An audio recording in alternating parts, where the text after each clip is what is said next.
in the last election. You just don't want to have people like that. I mean, there's this notion of having judges have what's called judicial temperament, where at least publicly, obviously every person in the country has a political preference, but in your job as a professional, just as people in the FBI are supposed to be nonpartisan, the people in the Supreme Court are supposed to be that way too. And at least in their public statements, the writings they make in deciding cases, that all has to be aligned with the law and the Constitution. And they at least need to make public assertions to that fact.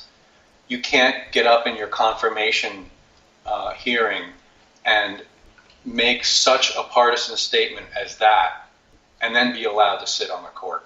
It just shouldn't be. I would definitely agree with that last. I would agree with that last statement there for sure. But I mean, I guess I just fear that if you have a 60-vote Supreme Court, I just feel like you get no one on the Supreme Court, because in the way that it is now, the Republicans are going to probably put people up like Brett Kavanaugh. This is going to make it impossible for the Democrats to vote for, in some cases, maybe even vice versa. And that's just not a good situation, really, for anyone. Well, I mean, what will happen then is the president will have to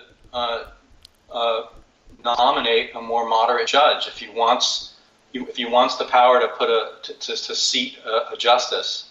Then he has to make compromises in who he picks. That's how it's always worked up until now. It's the reason why Merrick Garland was chosen. When Scalia died, he could have tried to pick a liberal judge, right, to replace him. But because the Senate was controlled by the Republicans, he picked Merrick Garland, who's moderate, maybe slightly left of moderate, but still moderate. And, of course, that didn't work either. He didn't even get a vote. Didn't even get a vote. Yeah. So I guess the system is sort of broken. Maybe that's not quite enough, to even have the 60 vote majority if the Senate leader is not going to even hold a hearing or a vote or whatever. So maybe there has to be a law, a legislation that says the president has the right to pick a judge, and that it needs to come to a vote. At least something like that. Yeah. That could also be a little bit of possibility of encouragement of bipartisanship. But I mean, personally, I think like that the time for worrying kind of like it's just about norms. I think norms are like of the past are coming increasingly irrelevant every day.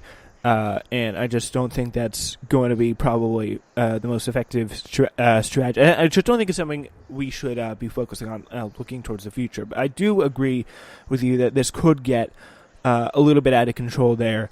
And I think it's a relatively new idea. And I think that the idea of packing the courts, I think it's something that does need to be workshopped. But I think on its face, it is a good idea. I know that you disagree with it, but thank you so much again for coming on the show. Really appreciate it. Glenn Bradford, SWRN, Senior Political Analyst. Thank you so much for joining us here today. My pleasure, Spencer.